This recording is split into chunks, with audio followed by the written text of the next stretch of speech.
Oke, selamat pagi teman-teman. Ada orang yang bilang kalau perencanaan keuangan itu sulit. Ada orang bilang kalau perencanaan itu hanya untuk orang-orang kaya. Ada juga yang bilang kalau perencanaan itu, kayak mahal deh. Nah, kenapa seperti itu? Pagi ini kita akan kupas tuntas kalau perencanaan keuangan untuk semua orang karena kalian telah bergabung di financialku.com. Oke, kembali lagi bersama saya Robi Kristi, CFP sekaligus Head of Advisor dari financialku.com. Saya ingin mengucapkan semua teman-teman sobatku yang baru bergabung, boleh tahu nggak dari mana aja sebelum kita mulai nih. Selamat pagi semua. Oke, pagi-pagi. Boleh dong nyalain videonya dulu dong. Saya pengen lihat nih muka-muka teman-teman kita semua nih yang hari ini pagi-pagi udah semangat banget belajar long weekend. Keren banget. Mau meluangkan waktu untuk upgrade ilmu, upgrade diri bersama finansialku. Boleh nyalain videonya dulu nih. Wah, pede-pede nggak apa-apa. Yang belum mandi pun nggak apa-apa, santai. Yang penting belajar dulu ya. Halo pagi, ada Fasya, ada Ciki, ada Tommy, halo Ninet, Mbak Ninet, ada siapa lagi nih? Ada Verly, ada Ismi, halo pagi Ismi, halo ada Yayang, ada Rizky Ali, ada Stevi, oke. Selamat pagi semuanya, oke, semoga tetap sehat ya. Nah, teman-teman, saya ucapkan selamat bergabung dalam acara Financial Planning for Family in the New Normal Era. Oke, pada hari ini kita berkesempatan nanti akan ada sesuatu yang akan kita sharingkan nih. Kita akan bagikan buat teman-teman untuk mempersiapkan keuangan yang tadi dikatanya bilangnya lebih mahal lah, sulit lah, hanya untuk orang tertentu, enggak kok, kata siapa gitu. Karena hari ini ada dua pembicara yang luar biasa, yaitu Shirley dan Ninet, yang akan khusus baik kalian yang sudah mau berkeluarga ataupun yang belum untuk mempersiapkannya bersama-sama. Halo Ike, selamat pagi. Waduh. Suaranya ada, aman? Oh, udah hilang langsung videonya, malu dia. Halo, ada Ngurah dari Bali nih. Oke, keren. Oke, tanpa berlama-lama lagi, saya sambut Shirley. Silakan share untuk mulai. Thank you. Oke, share screen. Oke, semangat pagi semuanya. Senang sekali saya Shirley bisa bertemu dengan teman-teman semua di sini. Kita membahas tentang financial planning for your family in new normal era. Sebelum kita mulai, kita kenalan dulu ya. Mungkin ada beberapa teman-teman di sini yang masih baru bergabung, baru tahu tentang finansialku.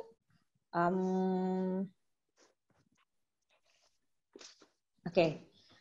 Perkenalkan, saya Shirley. Saya di Finansialku ini sudah menjelang masuk ke tahun ketiga. Dan saya di Finansialku sendiri sebagai perencana keuangan dan juga sebagai content writer dan pembicara. Sebelum di Finansialku, saya punya pengalaman di perbankan, investasi, keuangan korporasi, dan keuangan personal. Dan di Finansialku sendiri, saya membantu klien saya yang mempunyai masalah keuangan dalam arus kas, investasi, dan khususnya untuk membeli aset properti pertama mereka. Silakan kalau ada kepo-kepo nanti follow aja ya Instagramnya. Nah ini teman saya ditemani oleh Mbak yang cantik satu ini. Halo Mbak Ninet. Mbak Ninet ini juga adalah perencana keuangan di Finansialku, berpengalaman di asuransi dan keuangan personal. Dan seperti yang tadi saya jelaskan, oke, sebentar ya,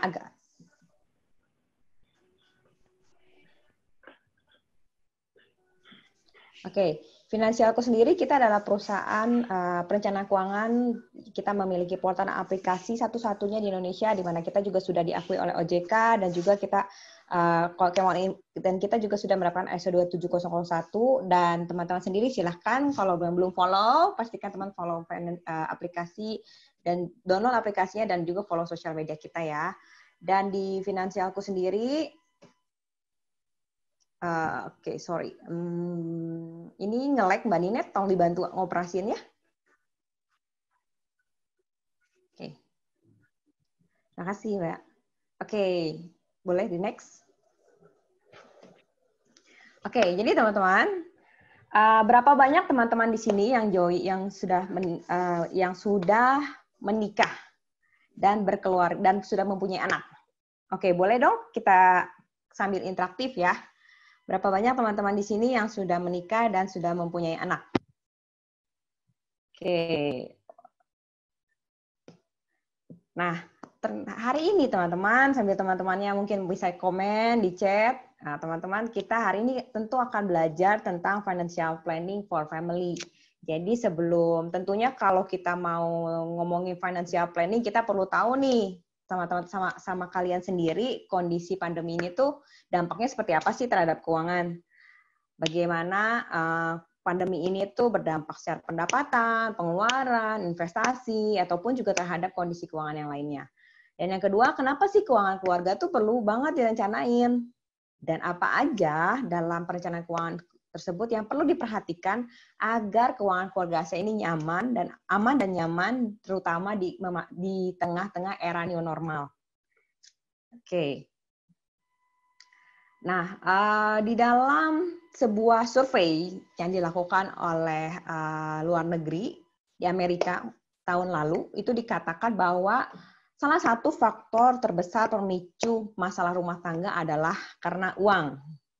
Nah, berapa banyak nih teman-teman yang khususnya nih sudah berkeluarga atau mungkin juga lagi membina relationship dan mau memasuki untuk jenjang berikutnya, mungkin juga bisa nih cerita-cerita di sini. Benar nggak sih kadang-kadang karena masalah simple aja seputar uang itu bisa jadi berantem besar. Nah, saya sebagai perencana keuangan, saya juga punya beberapa klien yang merupakan pasangan ya. Jadi financial planning untuk keluarga juga nih. Dan tentu aja sebagai seorang financial planner, saya jelas berbeda ya antara perencanaan keuangan buat yang teman-teman masih single sama teman-teman yang udah menikah nih. Kalau teman-teman yang menikah, masalahnya udah lebih kompleks. Bukan cuma melibatkan uang doang, teknikalnya, caranya untuk mengelola keuangan, tapi juga udah melibatkan urusan emosi dengan anak, mana yang lebih penting antara keluarga sendiri atau bantuin untuk orang tua atau mertua, atau juga masalah komunikasi antar pasangan. Jadi udah banyak banget nih kalau di dalam prahara rumah tangga itu masalah uang aja tuh bisa jadi pemicu untuk yang pertengkaran yang lebih besar. Oke. Boleh di next, Mbak? Nah, oke. Apakah Anda juga mengalami masalah-masalah seperti ini? Tidak ada keterbukaan masalah keuangan dengan pasangan. Terus ada pendapatan yang timpang nih antara suami dan istri. Bisa jadi suaminya lebih besar, istrinya tidak bekerja atau bekerja cuma sedikit, atau kebalikan nih, istri yang penghasilannya lebih besar dibandingkan dengan suami. Lalu memiliki tabungan dan investasi masing-masing, gaya hidup masing-masing.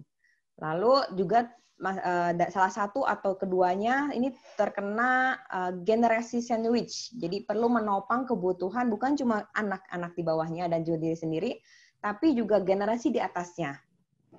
Udah gitu suka membandingkan dengan kehidupan orang lain atau tetangga ya. Tetangga baru ganti mobil baru nih. Kita kapan gantinya nih, Pak? Nah, ada juga yang tidak memiliki perencanaan dan tujuan keuangan. Oke, nggak apa-apa ya. Kita di sini nggak untuk menghakimi siapapun. Kita di sini untuk membantu teman-teman merencanakan keuangan. Nah, lalu boleh di next. Di tengah pandemi sendiri, dari yang sudah berjalan selama hampir 6 bulan ya, berarti ya udah memasuki 6 bulan. Tantangan keuangan apa aja sih yang dialami oleh keluarga? Pertama, bisa jadi nih ada beberapa yang pendapatannya berhenti atau berkurang. Ada juga yang biaya hidupnya tuh terus berjalan. Sekolah bayaran terus jalan, listrik air terus jalan, AC terus nyala, bahkan mungkin ada yang tambah besar ya tagihannya ya. Ada yang muncul biaya-biaya tidak terduga, tiba-tiba karena kebanyakan sering di rumah, jadinya sering nonton TV, atau juga internetnya tiba-tiba membengkak secara tidak terduga. Lalu ada kayak kemarin ini ada beberapa kasus bulan-bulan lalu ya, tiba-tiba tagihan listriknya membengkak besar banget tuh daripada bulan-bulan biasanya. Nah, ada juga nih yang terdampak secara tabungan dan investasinya menurun dan terkuras. Padahal Ada kalau yang punya utang nih, cicilan hutang harus jatuh tempo dan dibayar. Ada beberapa yang bersyukur bisa direstrukturisasi, tapi ada juga cicilan dan tagihan yang tetap harus dibayar. Nah, belum lagi kalau ditambah dengan harga kebutuhan pokok yang semakin mahal. Dan biaya anak sekolah yang kemarin-kemarin udah masukin biaya pangkal, nah ini kan tetap harus dibayar ya. Dan boleh di next.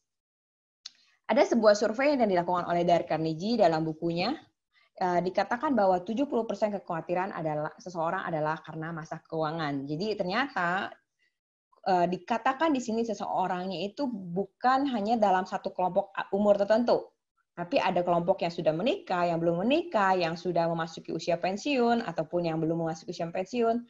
Oke, boleh di next. Jadi, kalau teman-teman di saat-saat ini pernah ataupun juga saat ini lagi mengalami kekhawatiran soal uang, you are not alone gitu ya. Anda nggak sendirian. Anda juga bersama dengan orang-orang lainnya yang juga 70%-nya tuh punya kekhawatiran tentang masalah keuangan. Oke, next. Nah, belum lagi kita ada tuh sama seperti tikus ini ya. Tikus ini setiap bulannya main di lingkarannya hamster misalnya. Hamster, kalau ada orang yang hamster biasanya tuh disediain sama mainan ini biar si hamsternya main-main di situ, tapi tanpa si hamsternya sadari dia terus berputar di situ-situ aja. Dia itu sebulan pulang, selalu pas-pasan. Udah gitu kan kita harus bayar biaya pendidikan, ada yang dibayar per semester, ada yang dibayar per tahun, terus harus bayar. Belum lagi kalau yang sistemnya itu gajian ya, bagian bukan bayar dulu itu kebutuhan pokok, beli makanan. Lalu Halo gitu. Shirley, sorry, suaranya agak putus-putus Share. Boleh di dulu nggak? Oke. Suaranya putus-putus. Oke. Sorry ya teman-teman, coba dulu bentar. Oke, sudah cukup jelas? Udah, boleh diulang lagi Share. Oke, sip. Oke, jadi nih seperti si tikus ini, si hamster ini bermain di dalam arenanya, berputar-putar tanpa berhenti. Seringkali kita juga seperti si tikus ini, itu aja. Tanggal gajian, terima uang. Pertama kali lakukan apa? Bayar tagihan, bayar sekolah anak, bayar utang, bayar bahkan setor ke istri ya. Terus udah gitu, apalagi nih yang dilakukan sama istri? Beli kebutuhan pokok, beli tisu, beli basah. Lalu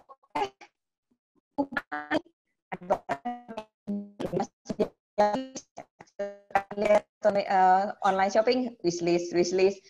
Ini saatnya membeli kalau udah gajian ya. Terus udah dibeli, begitu udah akhir bulan ternyata nggak cukup, salah nih perhitungannya nih, perencanaannya nih.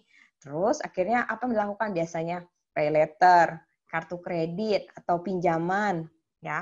Sampai rasanya tiap bulan begitu aja. Atau pernah nggak teman-teman ngalamin pertengkaran yang kayaknya itu terus? Isunya tuh itu aja, nggak berhenti gitu. Kalau dari satu pertengkaran ke pertengkarannya, sebenarnya akar masalah itu lagi.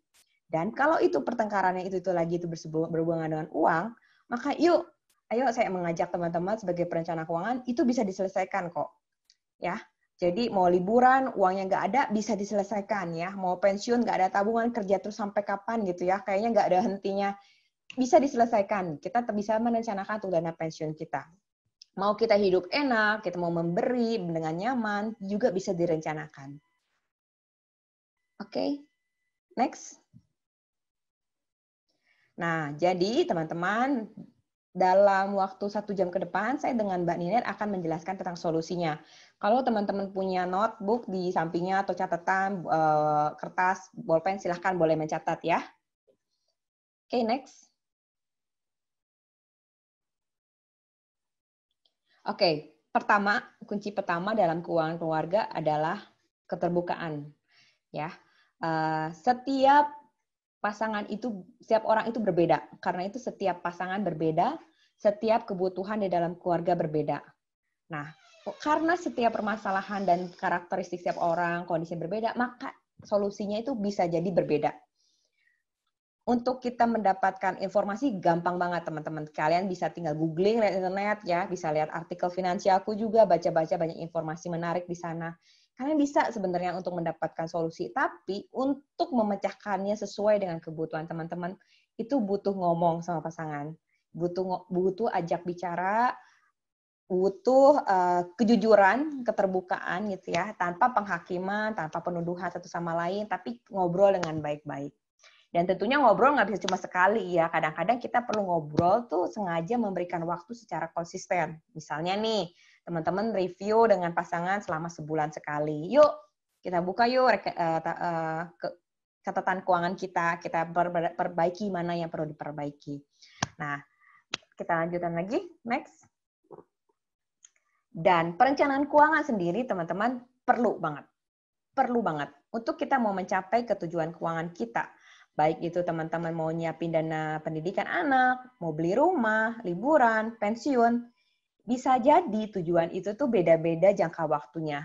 Dan kalau kita jangka waktunya berbeda, jaraknya berbeda-beda nih, cara untuk kita mencapainya pun bisa berbeda. Ya, sama seperti kalau teman-teman mau pergi dari Bandung ke Cirebon, sama Bandung ke Jakarta, sama Bandung ke daerah Jawa Tengah situ, itu kan beda arah ya. Kalau balik ke Jakarta, Cipularang, satu lewat jalur utara, satu lewat bisa teman-teman lewat Garut situ. Nah, karena itu teman-teman, kita mesti pertama kali harus tahu apa? Kita tahu di mana kondisi kita berada hari ini. Di mana keuangan teman-teman hari ini? Apakah teman-teman dalam kondisi aman?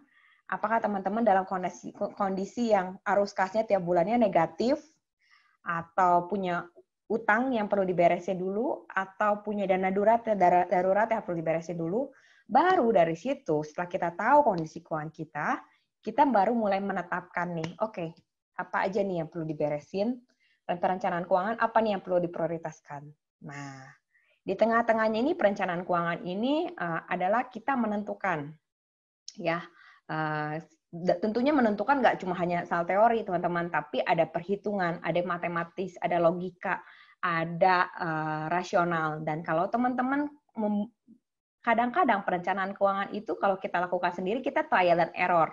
Ya, tapi kalau teman-teman mau, teman-teman bisa berkonsultasi dengan perencana keuangan seperti Mbak Ninet, seperti saya. Itu saya pekerjaan kami adalah kami melayani klien-klien kami untuk membantu mereka merencanakan keuangan mereka. Jadi keputusan soal investasi, keputusan soal dana darurat, keputusan soal arus kas bulanan, kami bantu untuk rencanakan. Oke, selanjutnya. Nah, teman-teman, kita akan coba ya untuk melakukan simulasi financial check up nih. Jadi financial check up itu sama seperti teman-teman melakukan pemeriksaan kesehatan nih. Siapa di sini teman-teman yang suka melakukan pemeriksaan kesehatan sebulan sekali, atau mungkin 6 bulan sekali, setahun sekali. Yuk, kita sama-sama ya lakukan financial check up. Saya mungkin nggak bisa kasih teman-teman satu persatu financial check up di sini secara online ya, karena keterbatasan waktu. Saya akan simulasiin aja. Oke, Robi boleh tolong?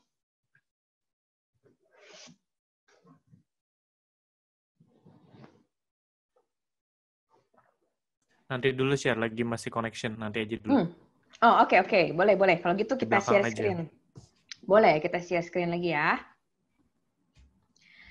Nah, next. Oke, teman-teman. Jadi, teman-teman, perencanaan keuangan itu mulainya dari mana sih? Ya, perencanaan keuangan itu, kalau saya ilustrasikan, sesimpel teman-teman tuh membangun rumah. Ya, membangun rumah itu kita kan nggak mungkin mulai dari atapnya dulu ya. Kita nggak mungkin dari balkonnya dulu atau jendelanya dulu. Tapi kita mulai dari dasar fondasinya. Nah, merencanakan keuangan kita juga itu sama seperti teman-teman mulai dari bawah dulu. Kita cek secara keuangan kita ini fondasinya kuat apa enggak. Strukturnya tahan angin atau enggak nih. Nah, apa aja fondasi keuangannya? Pertama kita lihat itu keamanan keuangan. Keamanan keuangan itu ada 2 lapis nih teman-teman. Jadi nggak cuma keamanan keuangan itu cuma lapis pertama doang, tapi ada 2 lapis biar makin kuat. Lalu kenyamanan keuangan, baru setelah itu distribusi kekayaan. Boleh di next? Sebelumnya lagi Mbak Ninet. Nah, Dalam sesi ini, kita akan secara khusus membahas untuk keamanan keuangan teman-teman ya. Jadi, untuk keamanan keuangan pertama itu bicara soal arus kas, kredit atau utang, dana darurat, dan manajemen resiko. Oke, kita langsung lanjut ke arus kas ya. Next. Nah, arus kas itu simpel teman-teman, ya. Pendapatan per bulan lebih besar daripada pengeluaran. Ya, pendapatan per bulan ya digabungin antara pendapatan yang dapat dari gajian, dapat dari usaha sampingan, dapat dari tabungan investasi, atau dapat dari jasa teman-teman freelance. Nah, itu digabungin semua, coba lebih besar atau enggak dari pengeluaran. Dan gimana caranya agar kita pendapatan lebih besar dari pengeluaran? Pertama, kita bisa meningkatkan pendapatan. Yang kedua, kita bisa menurunkan pengeluaran. Nah, teman-teman boleh dong komen di chat. Lebih mudah mana buat kalian meningkatkan pendapatan atau menurunkan pengeluaran?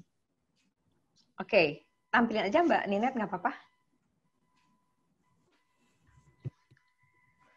Oke, kayaknya masih banyak yang masih ngantuk mungkin ya. Belum komen-komen nih ya. Bro Robi. Mungkin nanti, oke, sudah muncul. Menurunkan pengeluaran lebih mudah. Wow, ternyata teman-teman ini ya, mungkin biasa diet ya. Jadi menurunkan pengeluaran jauh lebih mudah ya. Oke. Saya lebih mudah menambah penghasilan. Bagus, Mbak Sarah Nurahmi ya. Lebih mudah menambah penghasilan. Good. Oke.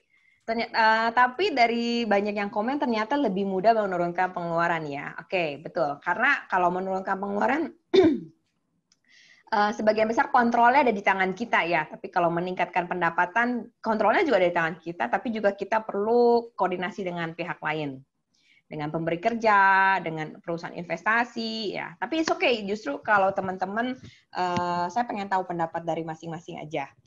Nah, dari sini teman-teman, kalian akan lebih mudah untuk mengatur. Oke, buat saya yang works itu apa? Yang pertama kali untuk jangka pendek, oke, turunin dulu pengeluaran. Tapi untuk jangka panjang, teman-teman, mau nggak mau, suka nggak suka, harus meningkatkan pendapatan. Ya, kita be kreatif, kita membuka diri kita untuk peluang-peluang baru, dan siapa tahu bisa jadi tambahan pendapatan buat kita. Oke, next. Ya, tadi pendapatan itu nggak cuma bicara dari pendapatan gaji bulanan aja nih, tapi ada pendapatan aktif, pendapatan investasi, pendapatan pasif. Secara umum dibagi menjadi 3 ini. Ya, dan teman-teman tentu perlu punya lebih dari satu sumber. Pandemi ini ngajarin kita satu hal, bahwa nggak ada yang pasti di dunia ini gitu, kecuali perubahan ya. Jadi teman-teman, kita juga perlu menyesuaikan diri. Pendapatan kita tuh nggak bisa hanya bergantung pada satu sumber, apalagi di zaman sekarang. Teman-teman harus punya sebanyak mungkin sumber, dan kalau bisa nih pendapatan aktifnya ini 50%, totalnya hanya 50% dari seluruh pendapatan. Jadi teman-teman bervariasi nih komposisinya antara pendapatan investasi dan pendapatan pasifnya.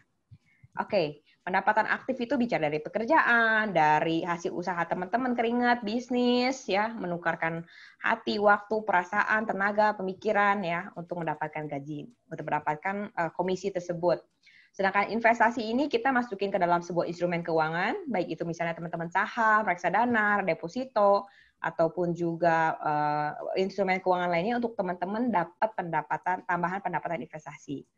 Lalu pendapatan pasif ini teman-teman, uangnya teman-teman dimasukin ke dalam aset-aset yang bisa rumah, bisa kendaraan, ataupun juga aset intelektual seperti royalti yang teman-teman kita bisa dapetin secara reguler pendapatan sewa atau pendapatan royalti tersebut. Oke, kita next. Nah, terus gimana dengan pengeluaran? Cara untuk menurunkan pengeluaran sebenarnya bukan cuma kita asal-asal menekan pengeluaran aja ya, tapi kita juga pertama kita perlu membuat anggaran. Jadi kalau teman-teman saat ini belum mulai mencatat pengeluaran, teman-teman buat anggaran dulu aja. Anggaran kalau ibaratnya kita coret-coret bikin draftnya dulu.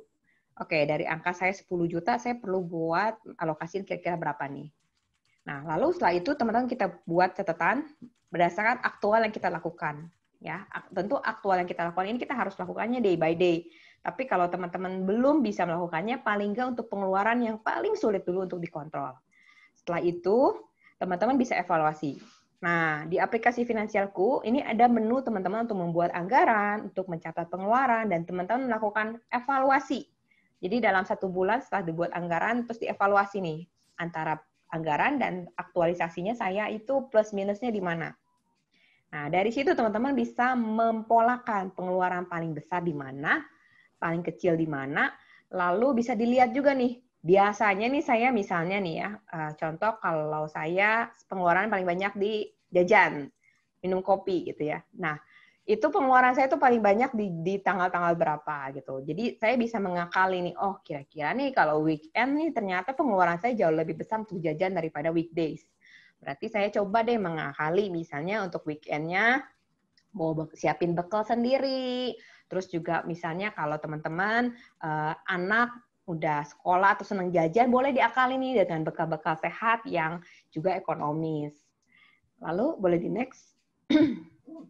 Nah, untuk kita mengatur ulang prioritas, teman-teman, ini sekedar panduan aja ya. Saya tentu tahu teman-teman punya banyak kebutuhan, tapi kita kelompokkan saja berdasarkan kebutuhan ini. Kebutuhan pertama itu kebutuhan pokok, ya sifatnya untuk makanan, benar-benar untuk kebutuhan primer. Dan saat ini internet bisa dibilang udah jadi kebutuhan pokok ya. Nah, lalu setelah kebutuhan pokok ada juga kebutuhan yang sifatnya kewajiban. Kebutuhan kewajiban ini adalah yang kita bayarkan untuk pihak ketiga. Contohnya, teman-teman bayarin untuk ART, untuk satpam, untuk sekolah anak, lalu apa lagi nih? Untuk teman-teman bayar utang, cicilan utang. Nah, itu kan kita perlu bayar kewajiban tiap bulannya. Dan biasanya pengeluaran kewajiban ini itu udah bisa kita prediksi dari jauh-jauh hari. Paling nggak kita setiap bulan bayar 2 juta atau 1 juta buat si mbak gitu ya. Lalu berikutnya kita punya budget khusus untuk kita donasi. Di sini teman-teman bisa masukin zakat berpuluhan, mau membantu adik, mau membantu mertua, orang tua, itu silakan masukkan di sini. Lalu ada budget juga untuk dana darurat dan investasi. Ini adalah penting ya, karena kebutuhan itu bukan cuma terjadi hari ini, tapi juga terjadi di masa depan. Karena itu kita perlu mengalokasikan dana untuk pengeluaran di masa depan melalui dana darurat dan investasi. Nah, berikutnya yang terakhir adalah baru yang sifatnya saya sebut sebagai pengeluaran yang non-esensial. Yang artinya teman-teman bisa eliminasi, bisa dikorbankan, bisa diterakhirin. Ya. Nah, dari semua ini teman-teman coba diurut berdasarkan catatan kalian atau berdasarkan yang sudah kalian buat budgetnya, coba dikelompokkan lagi dan dibuat prioritas. Benar nggak ya, kira-kira saya melakukannya tuh seperti ini. Ya, tentu ketika pandemi ini apa yang paling bisa dikorbankan adalah non-esensial. Ya. Oke, next. Nah, ini sekedar insight aja, teman-teman. Kalau kita belanja, itu kadang-kadang kita cuma beberapa nih, khususnya ibu-ibu. Nah, ayo ibu-ibu di sini. Siapa yang kalau kadang-kadang belanja suka kalap? Nah, kalau ibu-ibu belanja di sini, kalau misalnya diskon gitu ya, ini lagi murah nih. Nah, coba deh. Atau misalnya lagi ada si Ade nih, mama mau beliin dong. Nih, coba dipikirin lagi. Saya biasanya membagi menjadi 4 quarter seperti ini. Ya, antara penting nggak penting. Penting nggak penting ini berarti Anda perlu tahu prioritasnya, mana yang penting dan yang nggak penting ya. Lalu yang mendesak dan tidak mendesak. Yang mendesak ini harus dilakukan hari ini juga gitu ya. Sebaiknya jangan ditunda. Nah, kalau yang tidak mendesak ini bisa ditunda. Nah, kalau yang penting dan mendesak, teman-teman, silahkan spending, silahkan belanja. Silahkan pakai untuk bayar kebutuhan pokok, rumah tangga, buat dana darurat ya, itu perlu siapin. Lalu kalau tidak mendesak tapi penting, nah, contohnya apa nih? Punya asuransi, misalnya udah planning nih mau refreshing, liburan keluarga gitu ya, atau misalnya beli rumah. Ini cuma contoh ya, ini contohnya bisa berbeda untuk setiap orang. Dana pensiun, ini direncanakan. Kalau tidak penting tapi mendesak, contohnya apa sih pengeluaran tidak penting dan mendesak? Contohnya nih ya, shopping karena tiba-tiba ada sale, ada great sale, ada 888, 999. Lalu makan di restoran, tiba-tiba yuk kita makan sini yuk, kita cobain yang baru yuk, hype yuk. Nah, misalnya gitu ya, bisa jadi boleh, nggak apa-apa spending, tapi bisa jadi juga kita tunda. Atau nih teman-teman, spekulasi saham karena timing ya. Jadi sekarang ini kan banyak yang saham-saham yang naiknya cepat pesat sehari-hari, terus kita ikutin grup atau telegram saham gitu, terus bilang, ayo beli, beli, beli, beli. Nah, teman-teman pastiin ini juga sesuai dengan investment plan kalian, rencana dalam berinvestasi kalian. Belum tentu rencana investasi mereka itu sama dengan kita ya. Jadi difilter lagi nih, apakah benar-benar ketika kita itu investasi, trading, atau kita tuh hanya berspekulasi aja ikut-ikutan. Lalu ada juga kalau pengeluaran yang tidak penting tapi tidak mendesak. Nah, ini kalau bisa teman-teman disingkirkan. Ya, disingkirkan, dieliminasi. Oke, putus-putus lagi ya. Oke. Sorry ya. Oke, kalau pengeluaran yang bisa udah jelas? Oke, pengeluaran yang bisa dieliminasi teman-teman, tentu pengeluaran yang tadi non esensial ya. Pengeluaran yang kalau misalnya milenial nih beberapa yang suka short escape nih. Nah, ini pandemi ini bagus ya, jadi nggak bisa short escape. Mungkin long weekend atau long weekend ini ada short escape nih. Nah, sebenarnya teman-teman, ini kita perlu latih. Hal-hal yang seperti ini kita perlu latih. It's okay kalau misalnya dalam 1 bulan sempat kebablasan, nggak apa-apa. Tapi di bulan berikutnya kita latih. Gitu. Kita melatih diri kita untuk menentukan mana yang penting, nggak penting, mendesak, nggak mendesak. Oke, next. Nah, yang berikutnya nih kita bicara soal utang. Oke, utang sebenarnya simple, teman-teman. Kuncinya adalah perlu dibayar ya. Jadi utang untuk solusinya adalah perlu dibayar. Jadi gimana cara membayarnya kalau ternyata kemampuannya pas-pasan atau kurang ya. Oke, kita next. Pertama adalah dari semua utang buat daftarnya ya. Buat daftarnya. Kategoriin pertama, ini hutang ini tergolong hutang yang konsumtif. Saya berutang ini karena saya perlu belanja untuk misalnya nih beli furniture, beli buat jalan-jalan tahun lalu gitu ya, masih ada cicilannya, atau hutang yang memang produktif, yang memang menambahkan nilai buat hidup kita ataupun juga pendapatan kita. Misalnya nih kita orang desainer, lalu kita beli laptop untuk kita desain kerja. Nah, silakan gitu, itu termasuk hutang yang produktif. Nah, silakan dibuat listnya, itu ditulisin sisa hutangnya, cicilannya, bunganya berapa per bulan, biayanya kalau ada biayanya silakan ditulisin, sama tenor dan jatuh temponya tanggal-tanggal berapa. Nanti teman-teman dari misalnya ada 1 sampai 5, teman-teman silakan urutkan bisa berdasarkan yang pokoknya dari kecil ke besar atau berdasarkan dari yang bunga biayanya itu dari besar ke kecil. Ya. Bagus banget kalau teman-teman bisa mulai lunasi dari yang hutangnya itu paling kecil tapi bunganya paling besar ya. Artinya kecil-kecil cabai rawit nih. Teman-teman buat prioritas pembayaran berdasarkan itu. Sedangkan yang lain teman-teman bisa dibayarkan dulu untuk minimum payment ya. Kalau dananya terbatas bayarin minimum payment, tapi kalau teman-teman punya ekstra silahkan teman-teman lunasi sesuai dengan kemampuan kalian di atas minimum payment ya. Lalu stop, yang pasti jangan tambah utang baru, gali tutup lubang, no. Lalu teman-teman kalau sampai kepepet silahkan likuidasi aset, cari-cari aset-aset yang mungkin bisa teman-teman jualkan, gadaikan, sewain, atau mungkin pre-lovin sama orang lain gitu ya. Nah, teman-teman tentu kalau kita dalam hutang ini juga adalah sebuah hal yang baik ya sebenarnya ya, karena kita dalam kondisi mau nggak mau, yuk kita harus naikin pendapatan kita, harus perkecil pengeluaran kita. Lalu kita juga perlu, kalau misalnya dibutuhkan dalam masa pandemi ini kalian terdampak, silahkan negosiasi restrukturisasi. Pemerintah memberikan kebijakan selama 12 bulan, berarti sampai Maret 2021 untuk teman-teman melakukan negosiasi restrukturisasi. Lalu tentunya teman-teman agar ini tidak terjadi lagi, selain meningkatkan pendapatan dan memperkecil pengeluaran, mulai siapkan dana darurat dan punya perencanaan keuangan. Nah, sampai sini teman-teman, kita udah bahas tentang kenapa ya penting perencanaan keuangan. Lalu kita juga bahas tentang keamanan keuangan pertama dari arus kas dan juga dana darurat dan juga utang. Nah, berikutnya nih akan dilanjutkan oleh Mbak Ninet. Silakan Mbak Ninet. Oke, terima kasih Kak Shirley. Nah, teman-teman semua yang udah pada tahu ya, kira-kira lanjutannya apa sih, dana darurat itu apa sih? Nah, dana darurat itu adalah, kalau boleh saya analogikan, itu seperti kotak P3K di setiap rumah. Pasti di setiap rumah itu ada punya kotak P3K yang isinya mungkin Hansaplast, gitu ya, Tensoplast, atau obat merah ya, betadine gitu. Jadi teman-teman akan menggunakan barang-barang tersebut ketika dalam kondisi darurat.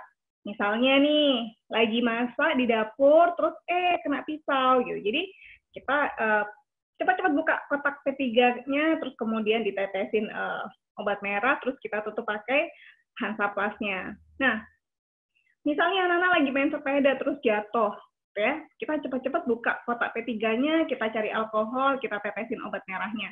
Jadi, kotak itu akan sangat berfungsi kalau misalnya ada kondisi-kondisi yang sangat darurat yang tidak direncanakan. Nah, sama seperti itu teman-teman.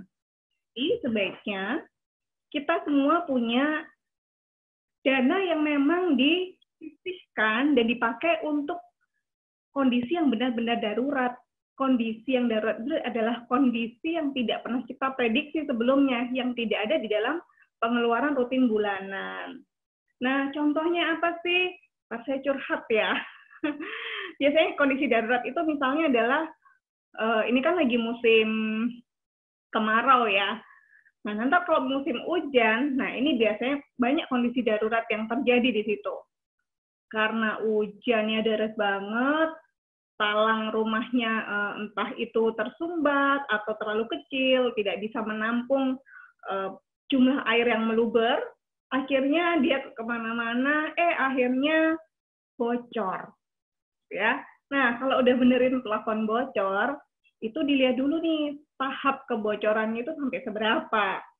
Ya, kemarin di rumah saya karena hujan yang deras 2 hari berturut-turut, halaman depan rumah saya itu plafonnya pada jatuh gitu, karena dia bocornya sangat penuh berkemana-mana dan nggak kuat menahan derasnya air hujan yang ditampung. Terpaksa deh gantiin gitu. Ketika mengganti ternyata karena dia bukan dari triplek, harus beli calci board atau gypsum gitu, ya nggak bisa satu kotak doang belinya, jadi mesti semua. Nah, itu biayanya ternyata cukup banyak dan di luar dugaan saya gitu, nggak cuma 1-2 juta gitu. Jadi, wah, terpaksa ini kita harus punya cadangan, dana cadangan yang dipakai untuk itu. Atau misalnya nih, curhat lagi ya, saya lagi bener-bener nih naik mobil, lampu merah gitu kan, berhenti, tiba-tiba dari belakang, saya ditabrak dari belakang, dan gara-gara saya ditabrak dari belakang, terpaksa saya juga harus mencium mobil depan saya gitu kan. Nah, akhirnya jadi tabrakan beruntun. Ya, kalaupun mobil saya diasuransikan, tetapi ada biaya-biaya yang harus saya keluarkan setelah peristiwa tersebut. Misalnya saya kemana-mana mesti naik Grab, gitu ya. Otomatis ada dana yang dikeluarkan naik taksi, gitu, karena mobil saya lagi dibawa di bengkel. Di bengkel pun juga ada dana-dana yang harus dibayar selain dari yang di-cover oleh perusahaan asuransi. Nah, itu adalah salah satu contoh fungsi dari dana darurat. Atau misalnya tiba-tiba anak sakit nih, anak sakit, terus terpaksa harus ke dokter, ya entah panas atau apa, kita khawatir, atau beli obat, atau ke dokter. Nah, itu adalah salah satu dana yang wajib kita siapkan dalam kondisi-kondisi yang sangat darurat. Seperti itu. Nah, sudah pada punya nggak dana darurat nih, teman-teman? Boleh dong aku dikasih tahu di chat, siapa yang kira-kira udah punya dana darurat? Boleh ya, tulis di chat ya. Oh, oke. Kak Fasya sudah punya, Kak Shirley udah punya. Oke. Kalau yang belum punya, nggak usah malu. Kita semua pasti nggak semua lagi punya ya. Kita masih berusaha kok, masih disiapkan gitu, nggak apa-apa. Tapi berapa sih sebenarnya lagi cicil gitu ya? Thank you Kak Tommy, Kak Francisca. Jadi memang nggak apa-apa gitu. Tapi aku mau tahu nih, Ninet, berapa sih jumlah darurat yang ideal yang mesti saya siapkan gitu ya, supaya cukup. Nah, sebenarnya cukup atau tidaknya tergantung dari berapa pengeluaran yang terjadi di rumah tangga kita setiap bulan. Ya, jadi kalau misalnya idealnya gitu ya, minimal kalau teman-teman itu adalah single, maka mesti punya dana darurat, ya, dana yang dipakai dalam kebutuhan darurat, bukan yang dipakai setiap bulan, itu adalah minimal 6 kali pengeluaran bulanannya. Tapi kalau sudah menikah, ya, menikah berarti dia harus mengcover 2 orang dong sama pasangannya. Nah, berarti dia harus punya 9 kali pengeluaran bulanan, itu minimal. Kalau lebih bagus lagi. Bagaimana dengan yang sudah berkeluarga, yang sudah punya putra? Ya, berarti harus mengcover 3 orang. Kalau anaknya 2, mengcover 4 orang. That's why, untuk mereka yang sudah berkeluarga, harus memiliki minimal 12 kali pengeluaran bulanan. Jadi itu ada contohnya ya di screen. Kalau pengeluaran saya 4 juta, berarti saya mesti punya kebutuhan dana daruratnya adalah 48 juta dikali 12. Kalau saya pengeluarannya 10 juta setiap bulan, tadi kan sudah sama Kak Shirley udah ditulisin tuh, oh caranya ngitung begini, gitu. Berapa pengeluaran saya? Ternyata pengeluarannya 10 juta per bulan.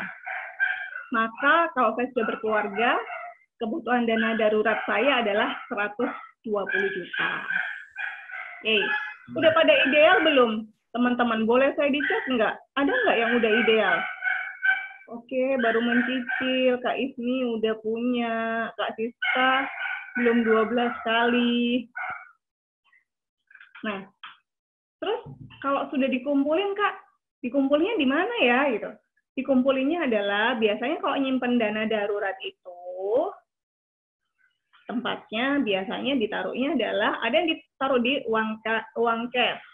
Ada yang ditaruh di tabungan, tapi pakai ATM.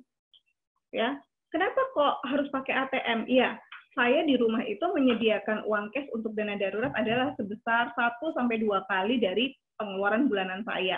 Jadi kalau pengeluaran bulanan saya adalah 10 juta, saya juga simpannya 10 juta.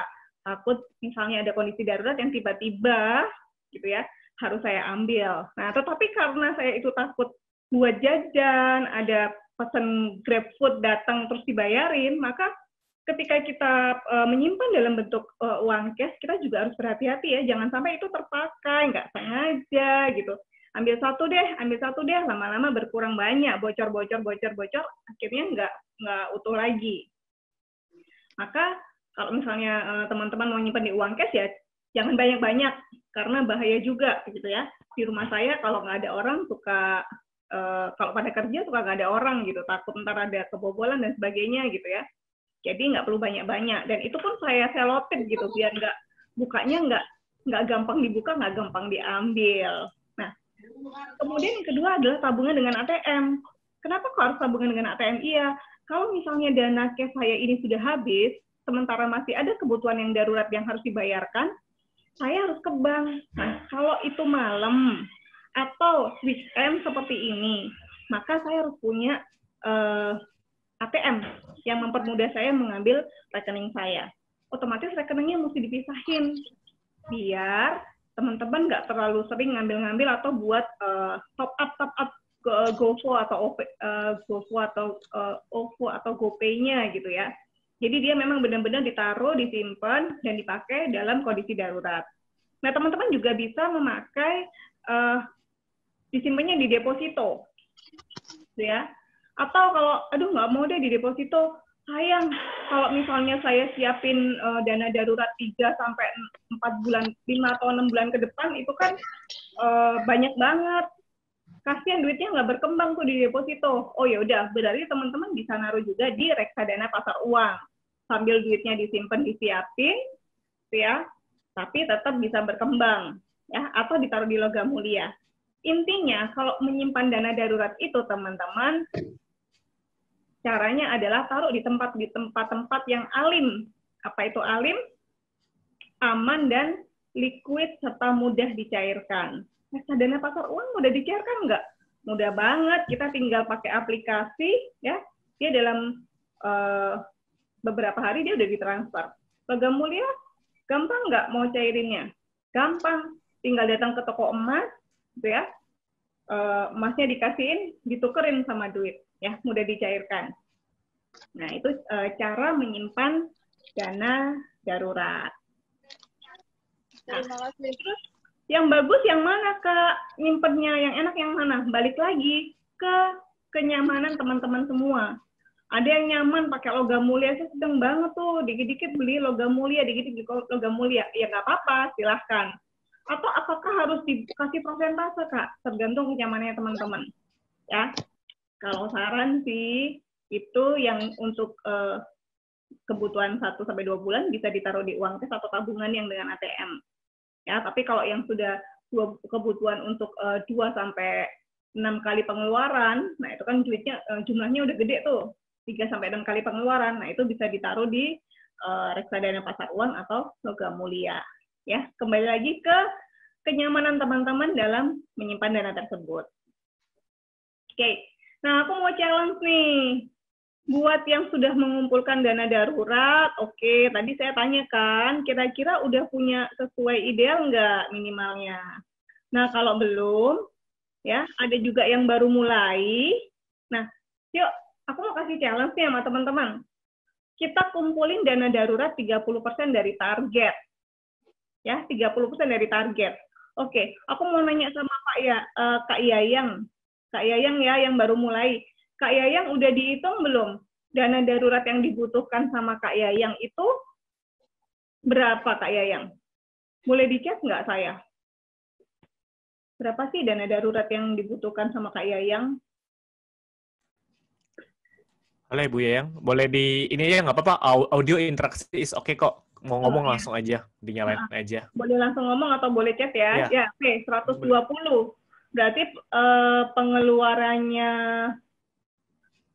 Kak Yayang ini 10 juta dikali 12 berkeluarga, jadi 120 juta.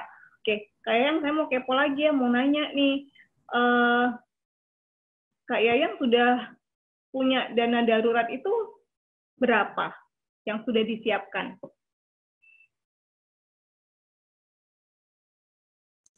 mungkin oke, 15. Oke. Baru 15 juta. 15 juta. Oke, Kak Yayang. Kita kan pengen, ini contoh ya, boleh ya Kak Yayang, saya jadikan contoh, boleh ya.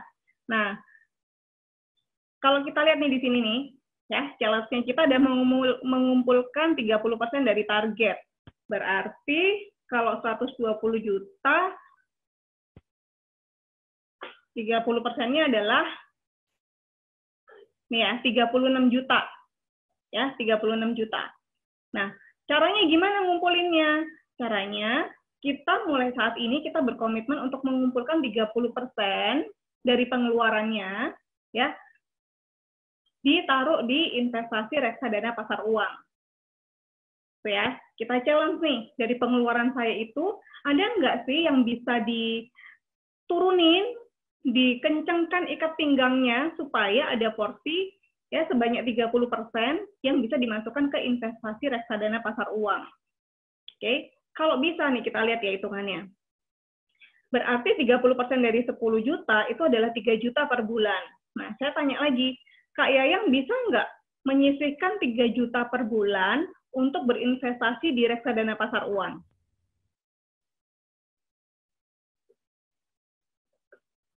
Kak Yayang boleh, oh bisa, oke. Nah, kalau bisa, saya, Kak Yayang boleh dibuka mute-nya, Kak, saya boleh ngobrol?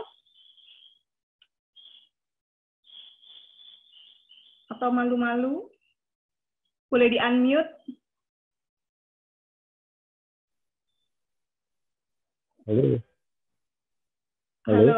Ya, Kak Yayang ya? Oke. Yes. Saya panggil Bapak ya? Saya bingung mau panggilnya Bapak atau Kakak ini? Bapak. Oh, Bapak. Oke.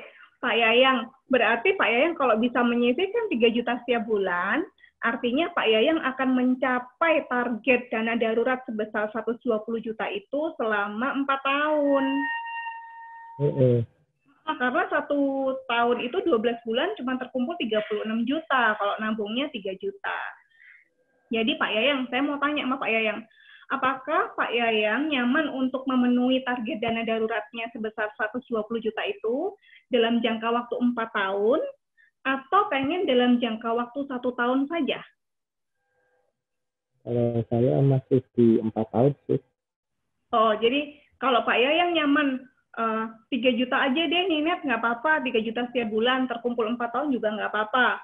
Nah, itu nggak masalah, ya, itu pilihan, mana yang nyaman buat Pak Yayang. Tetapi kalau Pak Yayang bilang, aku pengennya 120 juta itu bisa terkumpul dalam 1 tahun, nah berarti kita mesti hitung lagi ya, berarti nabung, menyisihkan investasi di reksadana di reksadana untuk dana daruratnya nggak bisa 3 juta per bulan, harus 10 juta per bulan. Nah, balik lagi, aduh kalau 10 juta per bulan nggak bisa deh. Nah, teman-teman, karena setiap orang itu punya kebutuhan yang berbeda, gitu ya, ada yang mesti bayar sekolah anak, ada bayar cicilan, dan sebagainya. Nah, teman-teman harus membagi porsi-porsinya seperti yang tadi diceritakan oleh Kak Shirley, ya. Jadi, nggak apa-apa, kalau memang mau punya 3 bulan, berarti konsekuensinya adalah akan terkumpul dalam 4 tahun, no problem. Ya, sambil berdoa, semoga semua yang kita rencanakan nggak ada kejadian yang harus mengeluarkan dana sebanyak itu, ya. Terima kasih Pak Yayang untuk partisipasinya. Nah, nih ya, saya buka lagi nih. Ternyata tadi Kak Syarif juga menjelaskan bahwa piramida perencanaan keuangan itu ada beberapa tahap. Ya, hari ini kita akan membicarakan keamanan keuangan, mulai dari arus kas, cara manage hutang, dan juga terakhir saya ngomongin tentang dana darurat. Nah, ada satu step lagi yang teman-teman di sini semua harus perhatikan, yaitu manajemen resiko. Ya, kita ngomongin asuransi nih. Nah, teman-teman, aku mau nanya dulu nih, kira-kira Bapak dan Ibu yang ada di sini, ada yang gatel nggak sih kalau dengar kata-kata asuransi, atau nggak suka gitu? Atau, aduh, males banget deh kalau udah dengar asuransi gitu. Ada nggak yang anti gitu, yang nggak suka gitu? Enggak dong, oke. Jadi semuanya udah familiar ya, bahwa sebenarnya kalau kita ngomongin perencanaan keuangan, asuransi ini menjadi fondasi yang penting banget. Oke. Nanti pertanyaannya pertanyaannya di belakang ya Pak Robi, atau ini langsung dijawab? Ya, nanti di belakang aja dikumpulin sekalian. Oke. Nanti Randy ya. Ya, Pak Reyadi, Pak Rendiadi, nanti kita jawab di belakang ya. Oke, Bu Francisca ternyata agen asuransi yo. Jadi itu jadi bukan tabu, tapi jadi sering ngomongin ya pentingnya asuransi. Oke, baik. Nah, asuransi itu tadi saya bilang adalah fondasi gitu. Kalau kita mau bangun rumah, kata Kak Shirley tadi mesti dari bawah. Nah, selain yang tadi disebutkan cash flow, manage hutang sampai dengan dana darurat, ternyata fondasi yang nomor 2 itu adalah asuransi. Nah, kenapa orang butuh asuransi? Nah, ini kita lihat ya. Di setiap tanggal kelahiran, ya, di setiap ada tanggal kelahiran, itu pasti ada yang namanya tanggal kematian. Ya. Bedanya adalah kalau tanggal kelahiran teman-teman bisa menentukan, ya, operasi sesar dipasin tanggal 17 Agustus gitu ya. Oh, dipasin sama tanggal ulang tahun papanya. Dokternya bikin perkiraan bisa enggak ya. Tetapi kalau tanggal kematian kita tuh nggak bisa request gitu, nggak bisa minta. Jadi ya yang bisa adalah ya pasrah gitu ya.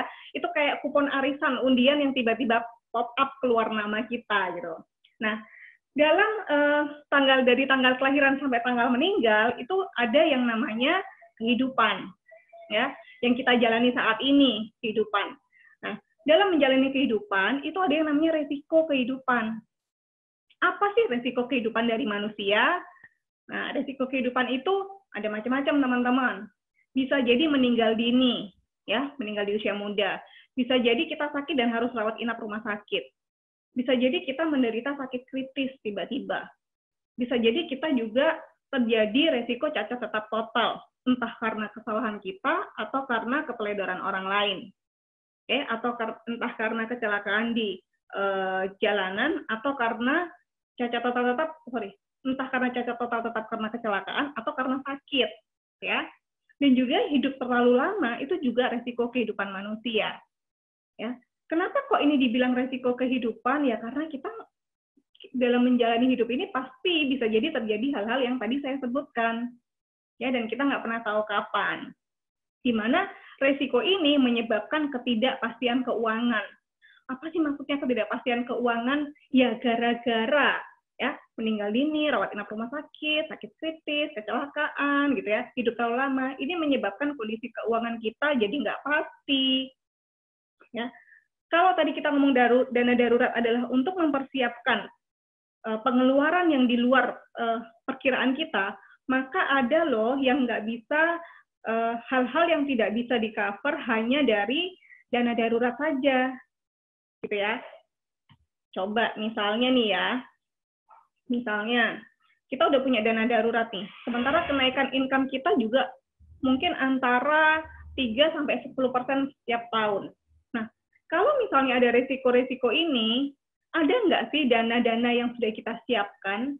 Ya, contoh paling gampang deh di pandemi seperti ini. Oke, orang tadinya nggak apa-apa, sehat-sehat gitu ya, maka tiba-tiba dia sakit, masuk rumah sakit terus meninggal gitu. Ada beberapa teman-teman saya yang rata-rata dari sakit sampai meninggal karena virus corona ini cuman makan waktu yang nggak lama gitu, 8 hari, 10 hari gitu. Nah, ternyata di balik semua itu juga ada biaya yang dikeluarkan. Nah, misalnya nih, begitu masuk rumah sakit dia mesti dicek toraks, di swab, di PCR. Nah, hal-hal itu kan biayanya nggak dikit gitu. Swab aja udah hampir 2 jutaan. Ya, ada yang 2 juta lebih. Foto toraks juga memakan biaya yang tidak sedikit. Nah, pertanyaannya, ada nggak sih dana yang kita siapkan untuk ini? Kalaupun ada, apakah kita rela gitu? Kita yang mengumpulkan uang, mengumpulkan dana untuk mengejar impian kita, pengen sekolahin anak, pengen punya dana pensiun yang cukup, ternyata mesti diambil ketika kita harus bayar rawat inap rumah sakit. Nah, untuk itu teman-teman, kita harus memiliki yang namanya proteksi diri, ya. Entah itu asuransi jiwa, asuransi kesehatan, atau asuransi sakit kritis sebagai income replacement. Ya, sebagai penggantian income. Jangan sampai gara-gara terjadi hal-hal seperti tadi, ya terpaksa tabungan kita habis, atau kita nggak bisa kerja lagi karena sakit kritis, ya terpaksa misalnya lumpuh, cacat tetap atau stroke, sehingga nggak bisa lagi kerja. Ya, that's why kenapa kita butuh yang namanya asuransi. Nah, sering kali ketika saya ngobrol tentang asuransi, nah buat Bu siapa tadi, Francisca ya, yang agen asuransi gitu ya, pasti juga sering dengar gitu, bahwa orang-orang tuh kadang bingung gitu, asuransi apa sih yang cocok buat saya gitu. Nah ini kalau ketemu orang kayak gini nih, agen asuransinya seneng banget ya Bu, wah langsung keluar semua nih ide-ide yang bisa dipakai gitu. Tetapi sebenarnya untuk kita semua yang pengen beli asuransi, ketika saya pengen tahu apa sih asuransi yang cocok buat saya, maka yang pertama adalah tergantung dari kebutuhan. Yang kedua tergantung dari budgetnya, karena ideal itu juga tergantung lagi. Kita ada nggak budget untuk menuju sesuatu yang ideal tersebut, ya. Nah, ternyata untuk ngomongin kebutuhan itu ada life stages-nya, ya, ada tahapan disesuaikan dengan tahapan kehidupannya. Misalnya kalau single tuh butuhnya apa sih asuransinya? Apakah sama dengan orang yang menikah? Kalau yang udah berkeluarga gimana? Atau yang orang udah tua? Nah, cara nentuinnya gimana ya? Oke, berarti kita lihat dulu nih, ya jenis-jenis asuransi yang tadi ya. Ada asuransi kesehatan, ada asuransi sakit kritis, ada asuransi jiwa. Yang mana duluan sih yang mau dibeli? Oke. Kita lihat nih, oke, asuransi kesehatan berarti dia tugasnya adalah menggantikan biaya pengobatan rawat inap rumah sakit. Atau ada juga asuransi kesehatan yang memberikan santunan harian, gitu ya. Kalau kita sudah di-cover sama perusahaan, terus kita punya yang asuransi santunan harian, nah dia bisa dipakai untuk menambahkan biaya yang tidak di-cover oleh asuransi, ya. Jadi ditanyakan lagi, saya perlu nggak nih asuransi kesehatan? Oke, kalau ketemu orang single nih, contohnya, yang single siapa ya di sini ya? Kayaknya Mbak Ike deh tadi, mana ya? Aku lihat masih imut-imut gitu. Mbak Ika tadi ya, aku lihat ya videonya nyala, Mbak Ika Novalia kayaknya masih single. Nah, biasanya kalau ketemu orang single, saya tuh suka nanya gitu, kalau kamu sakit, siapa sih yang bayarin rumah sakitmu? Yang bayarin biayanya orang tua kah? Atau diri sendiri? Gitu. Oh ya, bayarin diri sendiri. Oke. Saya nanya lagi pasti, sudah punya asuransi belum? Oh, sudah kok, di cover sama perusahaan. Nah, kalau ketika ngomong ditanya sudah di cover perusahaan, saya akan tanya lagi, mau berapa lama tuh ada di perusahaan tersebut? Ya, bagaimana kok tiba-tiba kita harus terpaksa meninggalkan perusahaan tersebut? Nah, ada nggak duit yang buat rawat inap rumah sakit itu udah ada belum? Kalau belum ada, berarti teman-teman harus punya yang namanya asuransi kesehatan. Kenapa? Karena biaya rawat inap itu kenaikannya itu tinggi banget, antara 10-15%. Sementara gaji kita naiknya belum tentu 10% tiap tahun. Itu ya. Jangan single pas weekend. Itu Pak Robi biasanya ya. Kalau weekend gitu bilangnya single, tapi kalau weekday itu ternyata statusnya udah married. Oke, Pak Tommy juga, Pak jomblo sama single sama nggak ya? Ya, jadi tanyain dulu sama diri kita, saya single, kalau misalnya saya terpaksa rawat inap rumah sakit, itu pakai duitnya siapa gitu? Apakah kita rela duit kita yang sudah kita kumpulin kerja keras, pengen beli mobil baru, pengen renovasi rumah, ternyata harus dipakai untuk bayar rawat inap rumah sakit. Yang kedua adalah kita ngomongin sakit kritis. Oke, kalau misalnya asuransi kesehatannya udah punya nih, saya perlu nggak sih asuransi sakit kritis? Kenapa? Karena bisa jadi gara-gara sakit tersebut ya, kita terpaksa harus tidak bisa bekerja lagi. Contoh orang sakit gara-gara makannya enak-enak gitu ya, akhirnya terpaksa sakit stroke, stres di kantor, terus kena stroke, nah otomatis nggak bisa lagi bekerja di kantor. Terus bagaimana dengan kehidupan yang bulanannya? Anaknya tetap sekolah gitu ya, nah istrinya masih tetap harus makan. Nah, berarti kita butuh yang namanya asuransi sakit kritis. Buat apa? Buat menggantikan income ya yang kita keluarkan setiap bulan untuk menyambung hidup setelah kita sakit. Oke? Atau bisa juga dipakai kalau misalnya ada biaya yang tidak di-cover dalam asuransi tersebut.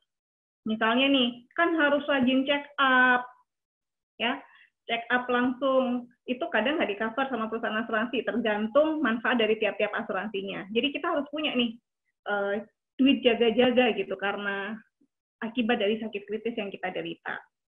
Nah, kemudian balik lagi, selain itu apa lagi? Ada yang namanya asuransi jiwa. Nah, kalau asuransi jiwa itu gunanya apa sih, Kak? Ya, nggak enak dong nunggu meninggal dulu baru dapat duitnya gitu. Nah, sebenarnya sih tunggu meninggal dulu baru dapat duitnya, berarti didoain meninggal dong? Enggak.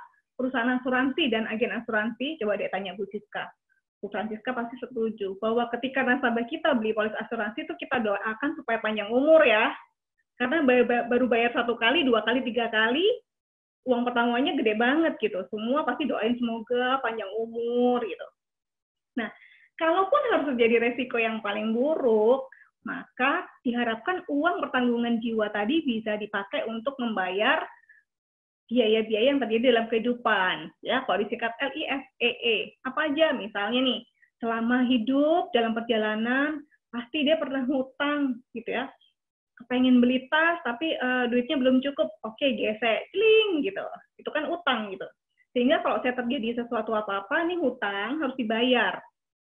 Beli mobil, KPR rumah, itu pasti harus diselingin dengan, harus ditambahin dengan perlindungan asuransi jiwa. Kenapa? Karena hutang itu dibawa mati. Artinya, kita akan mewariskan ke anak-anak kita. Ya, diwariskan untuk anak-anak kita. Yang meninggal, ya meninggal aja.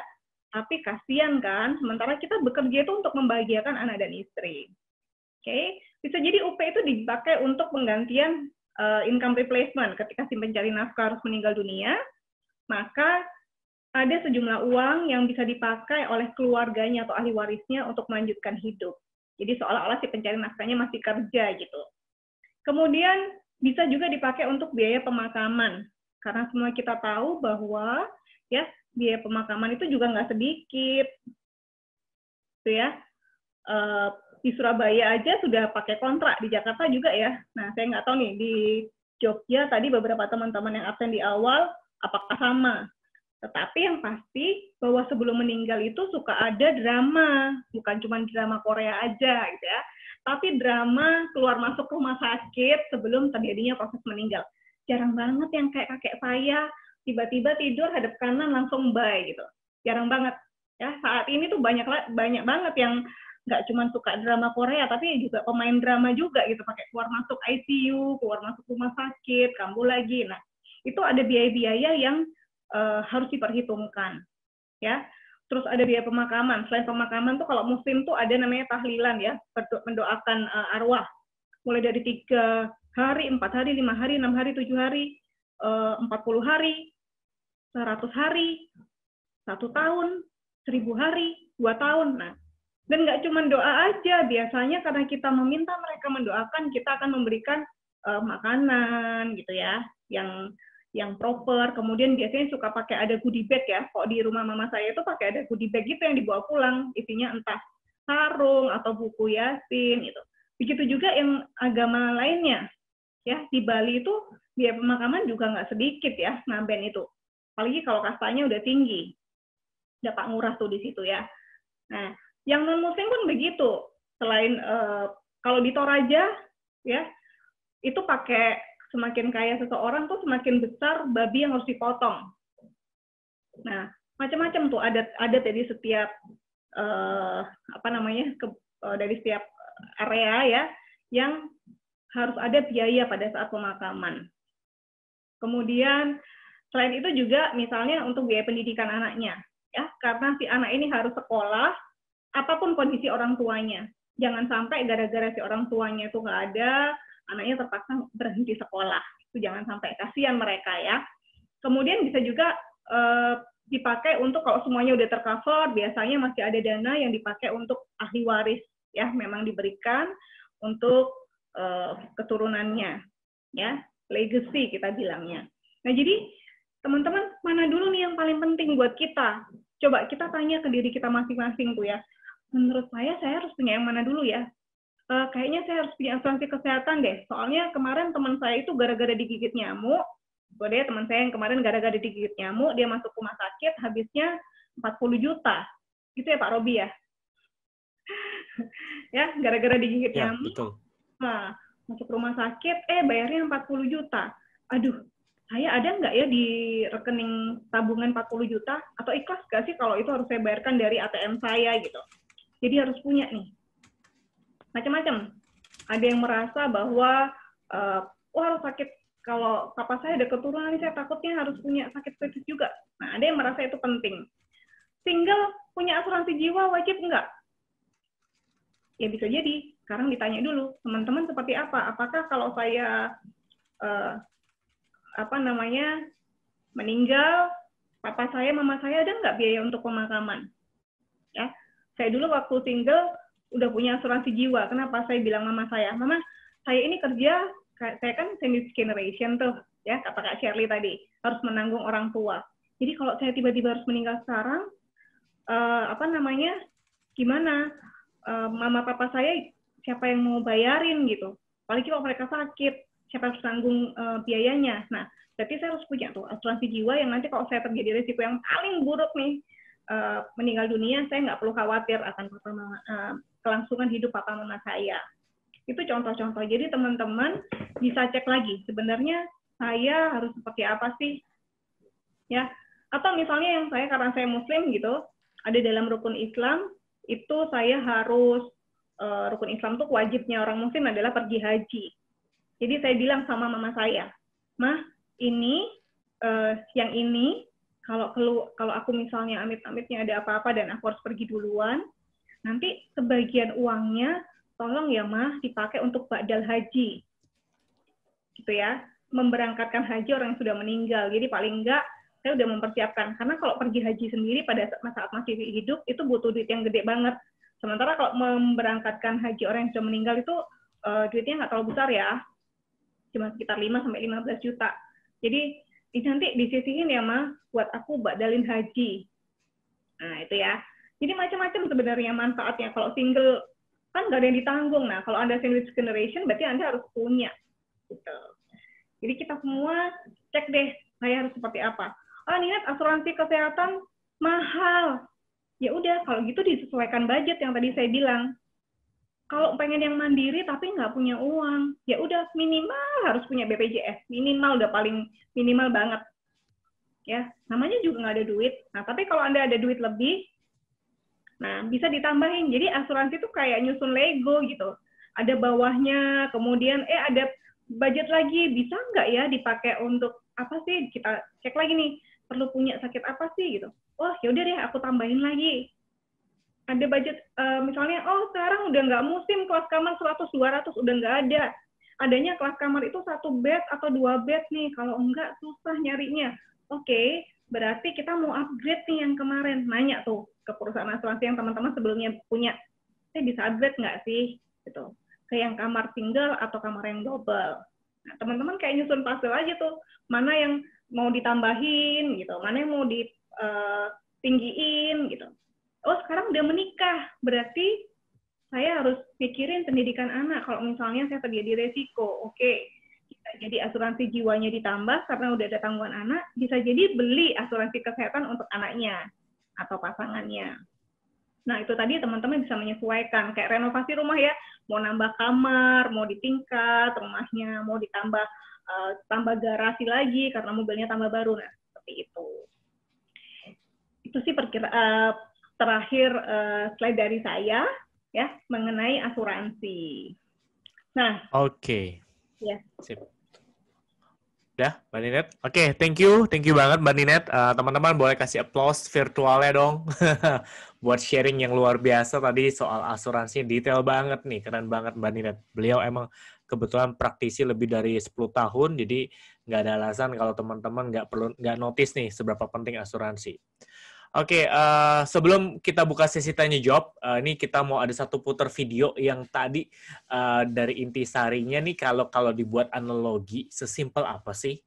Ya kan kita bicara tadi ada investasi, bicara dana darurat, bicara asuransi gitu. Nah, tapi kan bloodline-nya adalah apa? Bicara cash flow. Nah, Boim boleh di-setel videonya buat teman-teman lihat hari ini. Sip. Nanti sebelumnya habis ini kita akan buka tanya jawab. Thank you.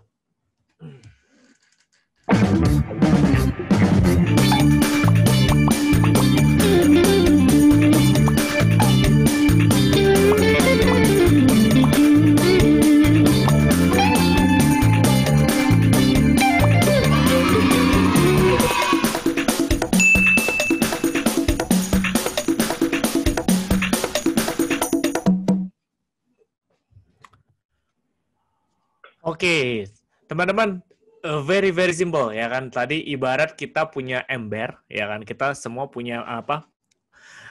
Ininya lah, bisnis kayak ada pekerjaan yang kalian lakukan, profesional yang kalian lakukan ya kan. Intinya kita earn some money. Nah, the point is not itu tadi, nggak penting seberapa besar income kamu, seberapa besar pengeluaran kamu. Kalau kamu nggak bisa manage, tetap aja jebol gitu kan. Jadi bukan masalah seberapa besar embernya, tapi seberapa besar bocornya nih yang bisa kita manage gitu.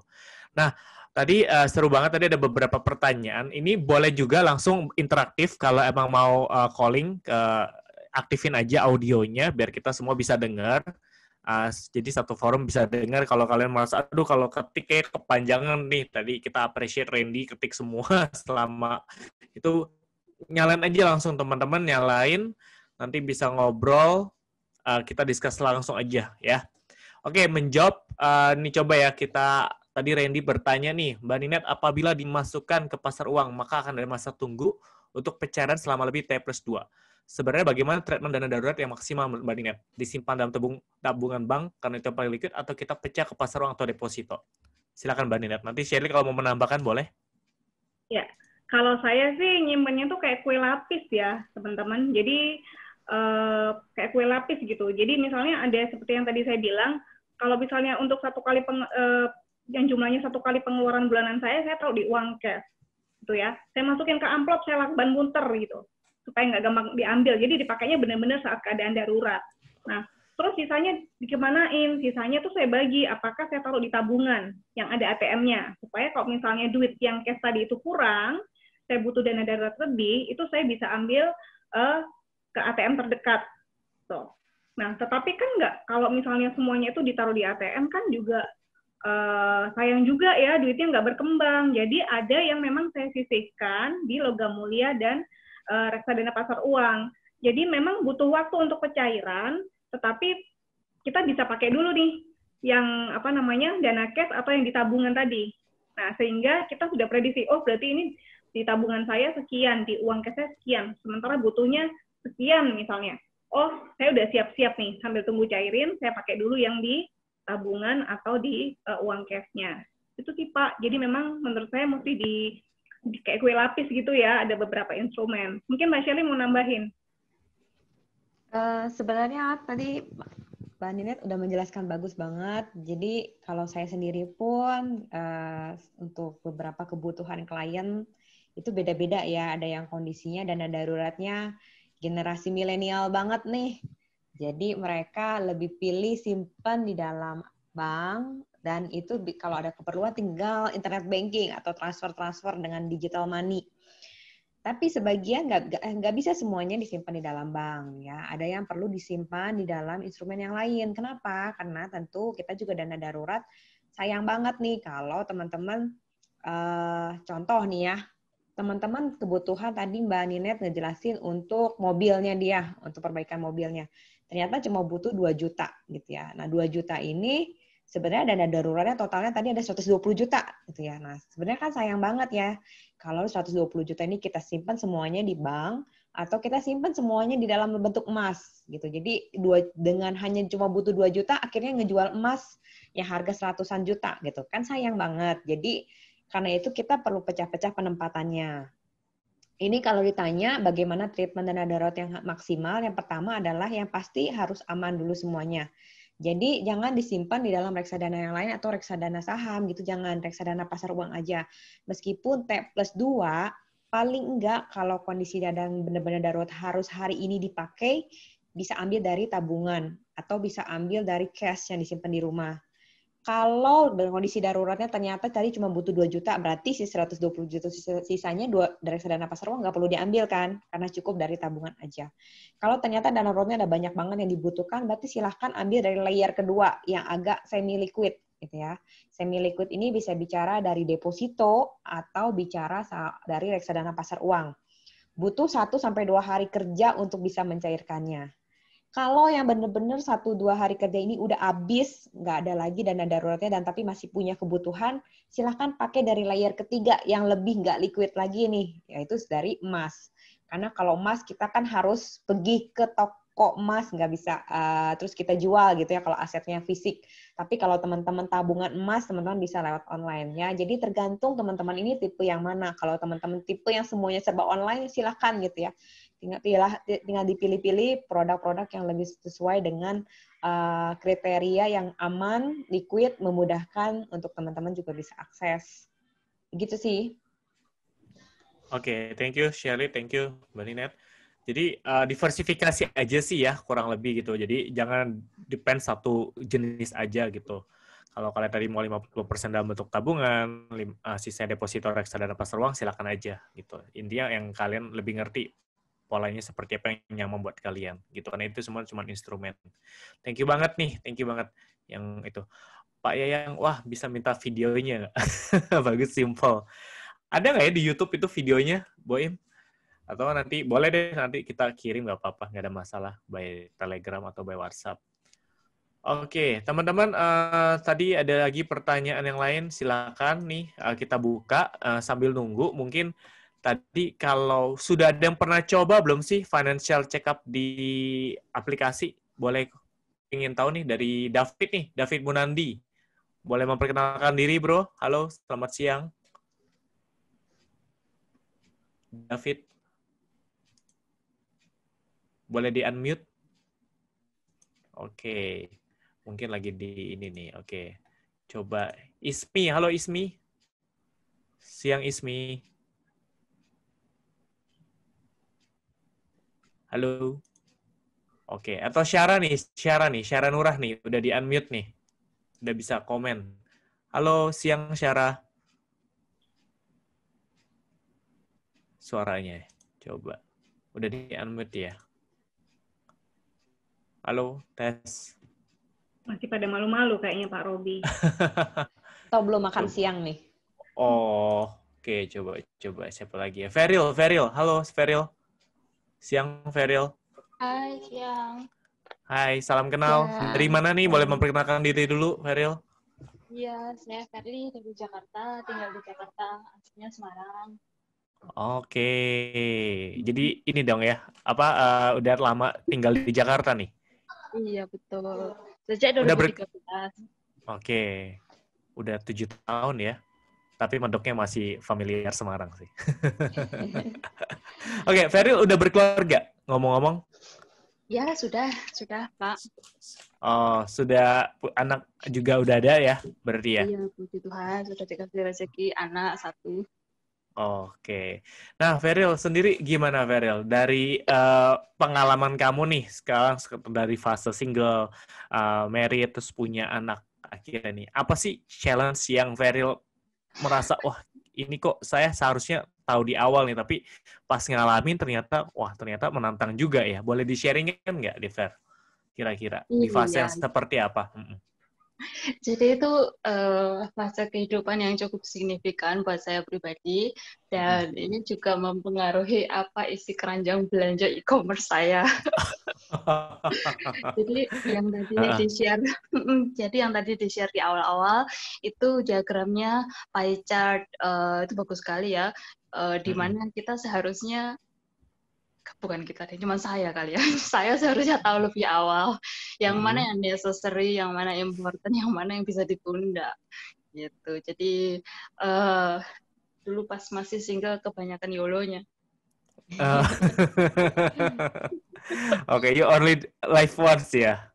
Oke. Iya, dulu kan nggak mikir panjang ya, maksudnya baru kerja, sedikit-sedikit pleasure, sedikit-sedikit nongkrong, terus dipikir-pikir lagi, lumayan juga sebenarnya kalau dihitung-hitung kan, apalagi nongkrongnya di Jakarta. Jadi sebenarnya pengen lebih aware sama pacar itu tuh sejak dulu, cuman karena sekarang udah menikah, pikirannya udah panjang, jadi sekarang ya itu yang challenge-nya ya, merubah mindset gitu. Oke, tapi soal keuangan kamu terbuka juga sama pasangan? Oh iya, dari awal saya udah harus tahu pacar itu dulu investasinya di mana saja dan mengapa gitu. Oh, jangan waktu married ternyata otaknya banyak ya. Pusing nanti ya. Beli kucing dalam karung ntar kan. Jadi waktu itu BI checking dulu nggak? Yang itu enggak sih. Oh, kira ini BI checking dulu. Jadi seleksi awalnya BI checking dulu gitu, Fer. Enggak ya? Aman lah ya. Ini mau ngajuin nikah apa KPR ya pakai BI checking segala. Oke. Fer, kamu pernah melakukan financial check up belum? By the way, di aplikasi Finansialku. Udah pernah? Sudah pernah. Sudah pernah konsultasi juga? Dapat free konsultasi belum sama CFP kita? Lagi antri ya. Lagi antri, tapi udah. Oke, nggak apa-apa. Nanti teman-teman yang hari ini, nanti kita akan langsung prioritasin. Oke, nanti kita bikin appointment untuk segera sharing soal discussion hasil financial check-up teman-teman gitu. Oke, sebelumnya juga saya mewakili dari Finansialku, Rista berhalangan hadir. Oke, jadi nanti ada beberapa juga yang akan disupport sama Ristanya langsung untuk sesi teman-teman yang datang hari ini gitu. Karena beliau berhalangan, makanya digantikan oleh CFP kami, Shirley gitu. Oke, jadi nanti kita prioritasin ada Pak David, ada Bu Feril ya, tadi ada Ismi juga ya, dan beberapa rekan-rekan yang lain yang saya tidak bisa sebutin satu persatu. Feril sendiri ada yang mau ditanyakan nggak nih? Mumpung lagi live nih, lagi nyala nih. Ada yang mau ditanyakan terkait apa yang tadi sudah dilihat, dipelajari gitu? Cukup atau mau curhat juga boleh sih. Curhat juga boleh kok.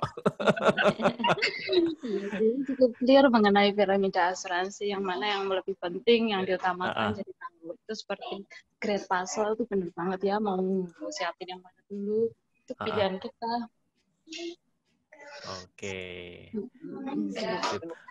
Oke, jadi tapi tadi ya, ini namanya pasangan, ini kan ibu udah berumah tangga ya, dua-duanya harus sama-sama ngerti ya, Fer ya. Ya Iya kan dong. takut kalau satunya ngerti, satunya nggak ngerti ya susah juga, bener nggak sih? Iya dong.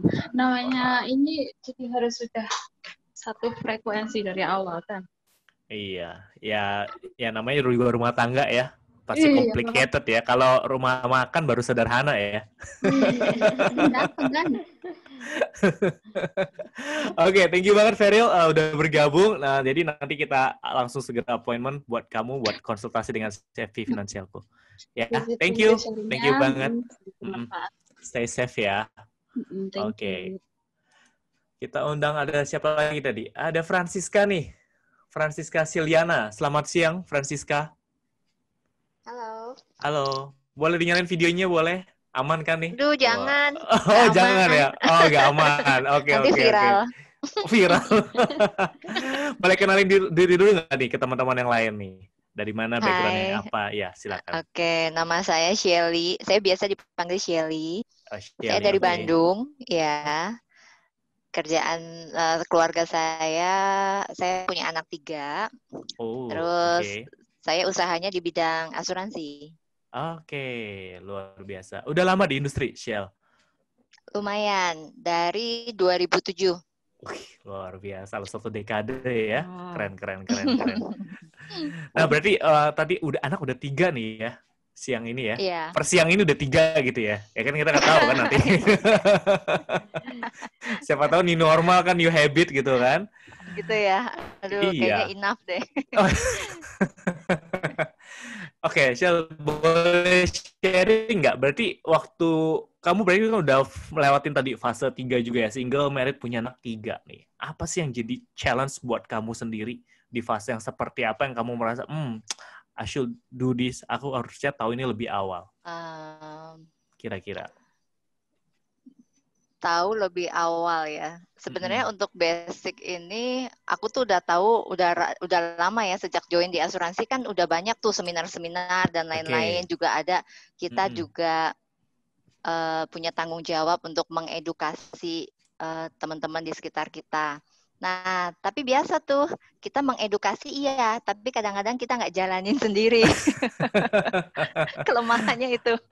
Jadi kita tahu, terus udah gitu ya udah lama juga taunya, tapi maksudnya kalau gue pribadi prepare dan kayak dana darurat aja belum melengkapi full gitu, karena lebih tertarik oh ya invest ini dulu deh, invest itu dulu deh kayaknya gitu. Jadi piramidanya kalau asuransi sih udah jelas ya, karena gua bergerak di bidang asuransi ya. Jadi ada promo apa beli juga. Tapi ya itu kadang-kadang piramidnya harusnya dana darurat dulu, terus apa dulu. Nah, itu yang kadang-kadang masih harus dibenahi. Terus pengen juga sih gua tertarik ikutan acara ini karena lihat di IG-nya Finansialku tuh informatif banget, gampang dicerna, makanya kadang-kadang gue suka izin copas dong Min gitu. Oh, repost ya. Ini oke banget kok. Thank you ya. Siap. Sil, tapi udah melakukan financial check up juga? Udah coba lakukan di apps kita? Nah, kalau untuk yang financial check up di aplikasinya belum tuh. Belum ya? Boleh belum. Nanti dicoba, nanti biar ada hasilnya udah ketahuan, baru kita nanti CFP waktu discussion 2 arah lebih enak sih. Gitu, based on yang kamu isi gitu. Ya, nanti kalau masih bingung, kita pandu juga. Oke, thank you banget Sil yang udah gabung ya. Stay safe ya. Wah. Oke, you too. Wah, seru banget ya. Mbak Ninette sama Shelly hari ini udah memberikan sesuatu yang berbeda juga ya buat teman-teman yang tadi yang mengalami fase yang benar-benar luar biasa. Journey-nya dari single, married, sampai punya anak 3 gitu kan. Nah, aku tahu nih pasti banyak banget teman-teman yang lain bakal mau cerita hari ini. Tapi ya tadi keterbatasan waktu, nanti kalaupun teman-teman yang masih belum puas ya, maksudnya masih pingin tanya lebih detail, itu lewat aplikasi aja, nanti tinggal konsultasi dengan CFP kami. Nah mungkin untuk terakhir saya balikin lagi ke Shelly sama Mbak Ninette. Oke, kalau sudah tidak ada pertanyaan lagi, oke, saya balikin lagi aja. Silakan.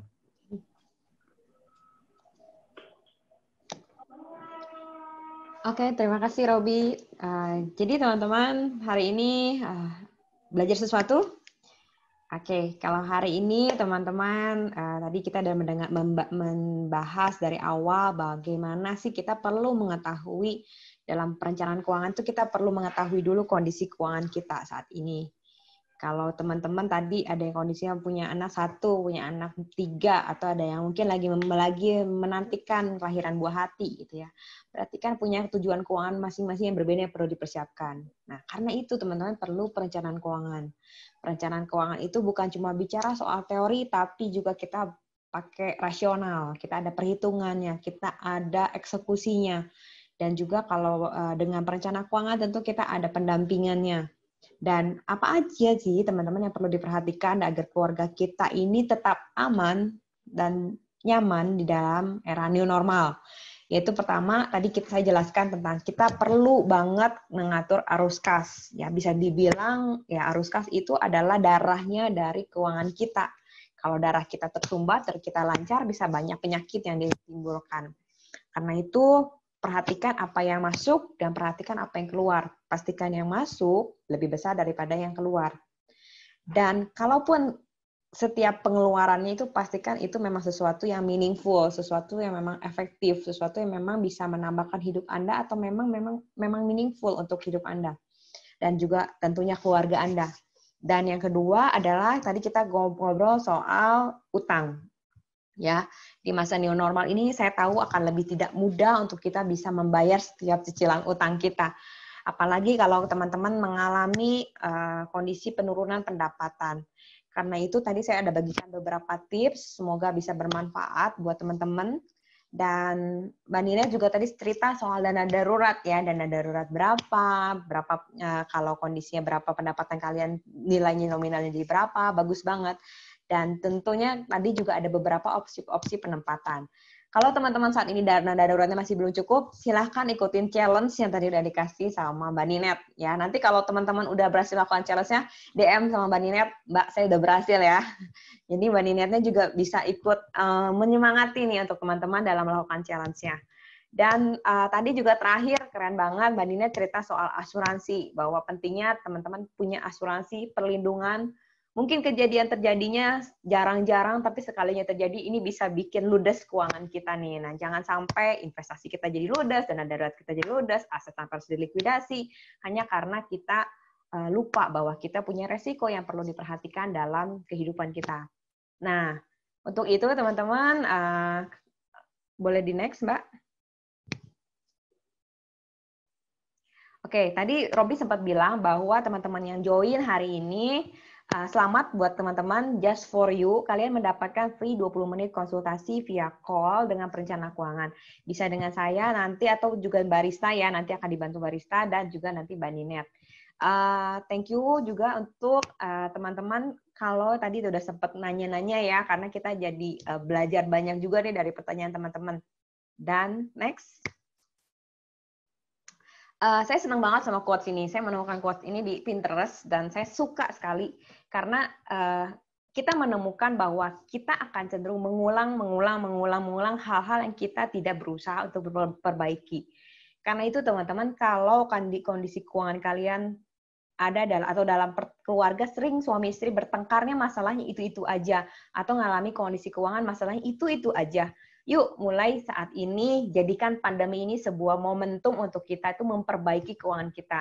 Kita mencapai tujuan keuangan kita punya keamanan keuangan, bahkan nggak cuma aman buat hidup keluarga kita, tapi kita juga punya aset-aset yang kita bisa wariskan pada anak cucu kita. Karena itu, teman-teman, kalau punya pertanyaan soal keuangan, nanti bisa konsultasi 20 menit, silahkan tanyain sama perencana keuangan kita, ataupun juga teman-teman bisa gunakan aplikasi Finansiaku. Di situ ada menu tanya perencana keuangan. Tinggal itu konsultasi keuangan yang di lingkaran biru, kalian tinggal klik dan situ bisa pilih pertanyaan. Bisa tanya soal tujuan keuangan, investasi, ataupun juga hasil financial check up kalian. Dan pastinya teman-teman, tentunya kalau kita ngalami sesuatu yang menyenangkan itu juga happy ke kita ya. Kita belajar sesuatu, kita happy. Kita belajar banyak hal dan kita mengalami perubahan dalam hidup kita happy. Tapi teman-teman, tolong please jangan berhenti di teman-teman gitu ya. Teman-teman bisa sebarkan hasil teman-teman belajar ini, ataupun teman-teman bisa referensikan juga artikel-artikel finansialku ataupun program-program kita, silakan referensikan sama teman-teman kalian, ajak teman-teman kalian juga untuk belajar sama-sama untuk berubah. Jadi teman-teman juga punya teman belajar untuk sama-sama punya keuangan lebih baik, investasi lebih baik, dan tentunya bisa mencapai tujuan keuangan kalian. Akhir kata, terima kasih buat kesempatan hari ini ya. Terima kasih Mbak Ninet ya. Oke. Mungkin Mbak Ninet ada yang mau menambahkan? Sudah cukup. Sudah lengkap banget yang disampaikan sama Mbak Shirley dan Pak Robi tadi. Oke, itu aja sih dari saya, Robi. Masih di mute, Pak Robi. Oke, jadi thank you banget Shirley, Mbak Ninet yang hari ini udah sharing soal financial planning for new normal and for family. Semoga semua yang tadi di-sharingkan nggak cuma sekedar tahu, tadi yang seperti Shirley bilang, kita harus dilakukan, kita harus praktis gitu kan. Kalau nggak, kita akan mengulangi hal-hal yang kita tidak beresin gitu ya. Yaudah, akhir kata saya tutup acara ini dan juga make a plan and get your financial dreams come true. Thank you semua. Nanti materi juga kita akan share. Oke. Jangan lupa re-share juga di stories teman-teman biar kita tahu kalau teman-teman hari ini berdapat sesuatu yang bermanfaat. Oke. Kembali lagi. Oke, thank you Bowo. Boim, silakan.